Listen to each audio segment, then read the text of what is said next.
जी, break से आ गए वापस। आपको कहेंगे एक बार फिर से खुशामदीद और बात करेंगे कि दुनिया एक बार फिर से गैर मामूली मौसमी जो तब्दीलियां हैं उसकी लपेट में हैं। बरतानिया है, स्पेन है, फ्रांस है और यूरोप के कई दीगर ममालिक शदीद गर्मी की लहर का इस वक्त सामना कर रहे हैं, जहां दर्जा हरारत 40 डिग्री सेंटीग्रेड से तजावुज कर चुका है। माहिरीन के मुताबिक इस सूरत हाल की जो सबसे बड़ी वजह बताई जा रही है वो है हीट डोम नामी मौसमी निज़ाम है, जिसने गर्मी की शिद्दत में गैर मामूली जो है इजाफा इस वक्त कर दिया है। जहां हम देख रहे हैं कि एक तरफ गर्मी है, दूसरी जानिब मुख्तलिफ खित्तों में जलजिले, सैलाब, जंगलाती आग और दीगर कुदरती आफात भी इस वक्त तशवीश में इजाफा कर रही हैं।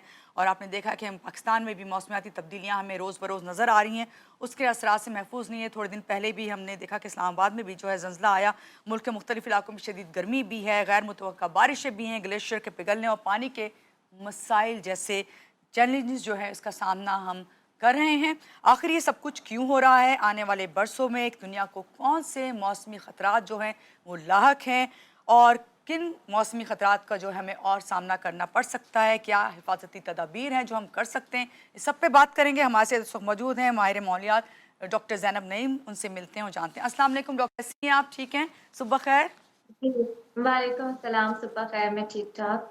जी, सबसे पहले तो आपसे ये जो इस वक्त शदीद गर्मी की लहर आई हुई है, इसके बारे में जानेंगे कि ये क्या बुनियादी इसकी रीज़न्स हैं आपकी नज़र में? जी, जो इस वक़्त यूरोप में लहर आई हुई है, उसको हम साइंटिफिकली एक्सप्लेन करें तो वो एक ओमेगा ब्लॉक बना हुआ है और ये एक नॉर्मल वेदर पैटर्न है जो कुछ सालों बाद रिपीट होता है। ये यानी आज से कुछ सालों पहले भी आया था जब शदीद गर्मी पड़ी थी। इसका जी, मतलब ये होता है कि 2 लो प्रेशर सिस्टम के बीच में आबो-हवा में एक हाई प्रेशर सिस्टम फँस जाता है, जिसमें जो हीट होती है यानी गर्मी होती है, वो ट्रैप हो जाती है और आप समझे कि ऊपर एक ढक्कन लग गया है जिसकी वजह से जो सूरज की शुआएँ हैं वो अब ऊपर से टकरा के नीचे ही आ रही हैं यानी वापस एटमॉस्फेयर में वापस नहीं जा रही।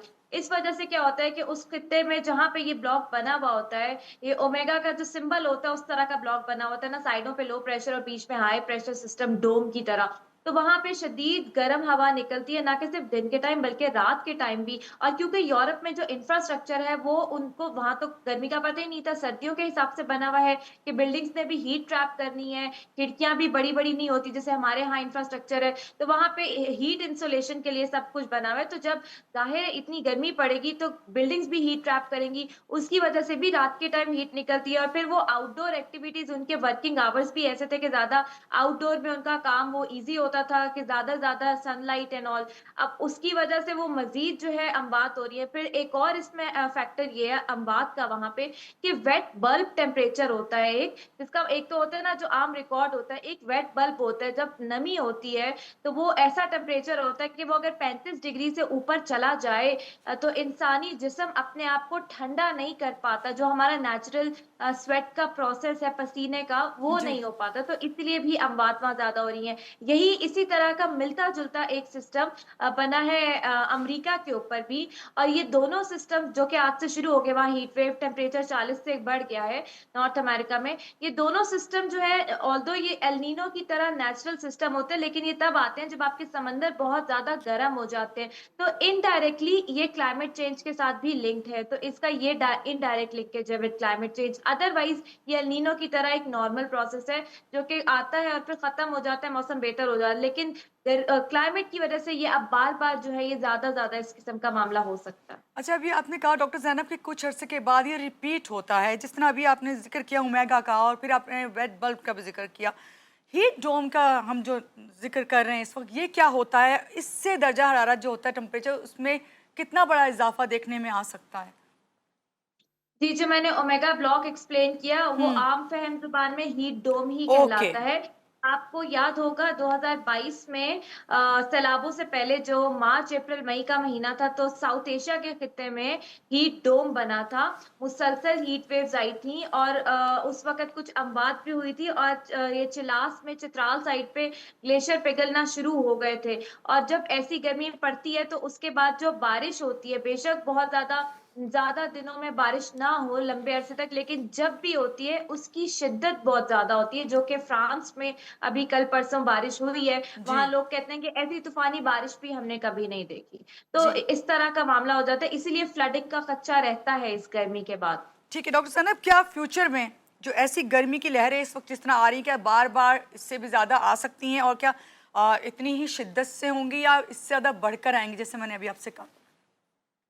जी, अगर तो दुनिया का टेम्परेचर जो है, जो कि दुनिया ने एक अपना वो अहद किया हुआ है ग्लोबली पेरिस एग्रीमेंट में कि हुँ, हम 1.5 डिग्री सेल्सियस से नीचे-नीचे रहें, तो हम दुनिया में एक बैलेंस मेंटेन रख सकते हैं, तबाहियाँ कम आ सकती हैं। लेकिन एज़ पर जो ग्लोबल कमिटमेंट है क्लाइमेट चेंज की पूरी दुनिया की, अगर आइडियली भी वो सारी अपनी इम्प्लीमेंट करते हैं, जो उन्होंने कमिट किया हुआ है, तो भी हम 1.5 से तजावुज़ कर रहे हैं और हम 2.7 डिग्री तक पहुँच रहे हैं। जिसका मतलब ये है कि इस किस्म की गर्मी के वाक़यात बढ़ेंगे, गर्मी में मज़ीद इज़ाफ़ा होगा और इसीलिए कहा जाता है कि जो दुनिया ने कमिटमेंट्स की हुई हैं, उससे मज़ीद कमिट करें और एक्शन्स लेकर आएँ। इसको इमरजेंसी की बुनियादों पे देखें, क्योंकि ये पब्लिक हेल्थ इमरजेंसी है जी। और आपकी ज़राअत मुतासिर हो रही है, पानी सूख रहा है।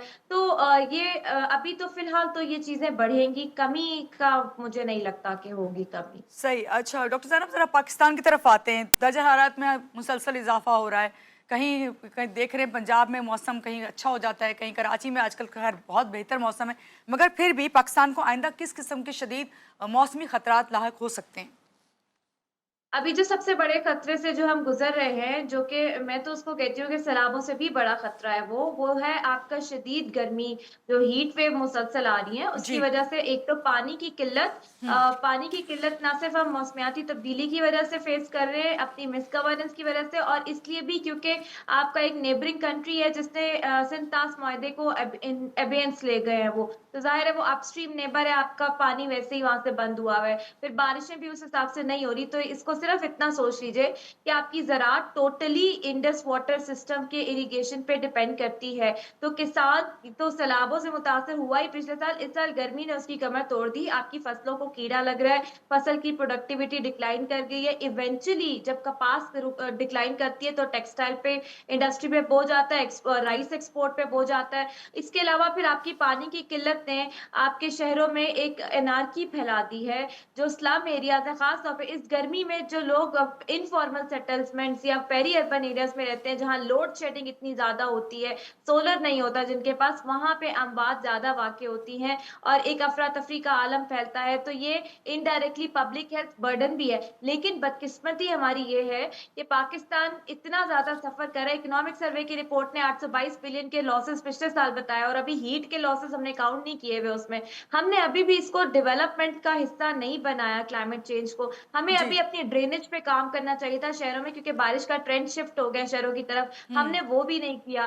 तो फिर हम अपना केस कैसे दुनिया के सामने रखें? फिर चाहे वो मौसमियाती तब्दीली हो या कोई भी और केस हो, हमारा केस इधर वीक हो जाता है जब हमारी अपनी मिस गवर्नेंस हम ठीक नहीं कर पाते। बिल्कुल, डॉक्टर ज़ैनब, जहाँ हम ये गर्मी के मौसम की बात कर रहे हैं, मौसमियाती तब्दीलियों की बात कर रहे हैं, वहाँ हमने देखा भी हाल में ही वेनेज़ुएला में ज़लज़ला आया। इसके बाद पाकिस्तान समेत दूसरे ममालिक में जो है ज़लज़ले के झटके जो हैं वो हमें फ़ील हुए और पता चला इस बारे में। ज़लज़लों के तनाज़ुर में अवाम अब जो है बहुत ज़्यादा मुख्तलिफ़ ख़दशात उन्हें लाहक हुए हुए हैं। तो ये बताइए, क्या मौसमियाती तब्दीलियाँ और ज़लज़लों का के दरमियान आपस में कोई कनेक्शन है, कोई साइंसी ताल्लुक है?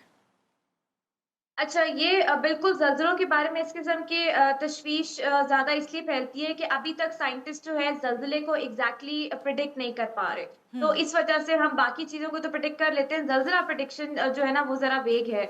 इसलिए भी इस बारे में बातें फैलती हैं। जो ज़लज़ला होता है वो टेक्टोनिक प्लेट्स की जो चट्टानें हैं ज़मीन के नीचे, उनकी मूवमेंट की वजह से होता है। ज़मीन के अंदर एनर्जी इकट्ठी हो जाती है, वो टकराती हैं तो वो एनर्जी निकलती है जहाँ से, वहाँ पे ज़लज़ला आता है। जी। तो वेनेज़ुएला और इधर-उधर जहाँ ज़लज़ला है, लेकिन एक और साइंटिफिक एविडेंस है, ऑल्दो वो लिमिटेड एविडेंस है बट एक्सिस्ट करता है। वो ये कहता है कि जब किसी जगह पे किसी टेक्टोनिक प्लेट में बड़ा ज़लज़ला आता है, तो ज़मीन के नीचे रेडिएशन अपना रास्ता तलाश करते-करते उन टेक्टोनिक प्लेट्स तक भी पहुँच जाती है, जहाँ पे स्ट्रेस इकट्ठा हुआ है। जैसे हमारा खित्ता है, जैसे अमेरिका है, जापान है, इसीलिए इसको हम अर्थक्वेक स्वार्म भी कहते हैं कि वो रिपल इफेक्ट होता है रेडिएशन का, कि वो वहाँ जाके भी अर्थक्वेक छोटे-मोटे ट्रिगर कर देती है। जहाँ तक क्लाइमेट चेंज की बात है, क्लाइमेट चेंज का डायरेक्ट ताल्लुक नहीं है, लेकिन हाँ, जहाँ पे ज़लज़ला प्रोन ज़ोन होती है और वहाँ ग्लेशियर जब पिघल रहे होते हैं, तो ग्लेशियर ने अपना एक वज़न कायम किया होता है, सप्रेस किया होता है उस लोड को।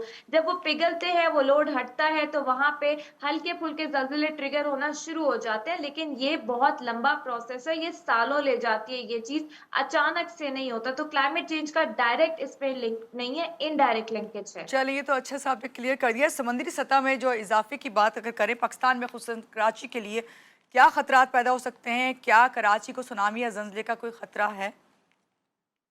अच्छा, समुद्री सतह की बात करें तो कराची की जो है वो भी ज़ाहिर है, पूरा आपका पाकिस्तान, पूरा ये जो साउथ एशिया का खित्ता है, ये है ही प्लेट टेक्टोनिक्स के ऊपर जो मुसलसल मूव कर रही हैं। इंडियन प्लेट है बलूचिस्तान की तरफ, आपके मकरान कोस्ट की तरफ अरेबियन प्लेट है, नॉर्थ में आपके यूरेशियन प्लेट है, ये टकरा रही हैं आपस में।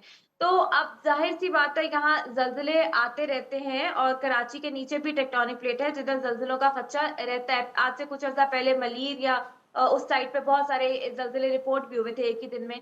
तो वो आते रहते हैं, ये नॉर्मल प्रोसेस है वहाँ पे जो होगा। लेकिन जहाँ तक बात है ओवरऑल के समंदर के बढ़ जाने से क्या खतरा है, तो ठट्टा बदीन और जहाँ एग्रीकल्चर है, जो इंडस डेल्टा है, जो कच्चे का इलाका है जहाँ ये प्रैक्टिस होती है, उसको वो पानी चाहिए होता है, एक मिकदार ख़ास साफ़ पानी की, जो कि बारिशों से और सैलाबों से होता है। जब वो पानी नहीं मिलता तो समंदर चढ़ना शुरू हो जाता है और समंदर की वजह से ज़्यादा नमकियात उस ज़मीन में धँस जाती है और जी, वो खतरनाक है, उससे ज़राअत मुतासिर होती है। तो ये वहाँ पे ऑलरेडी मामला हो रहा है। सही। बहुत शुक्रिया डॉक्टर ज़ैनब नईम हमारे साथ थीं, जो कि दुनिया भर में मौसमियाती तब्दीलियाँ हो रही हैं, उसके साथ-साथ पाकिस्तान में जो मौसमियाती तब्दीलियाँ हैं, उसके बारे में अपडेट कर रही थीं।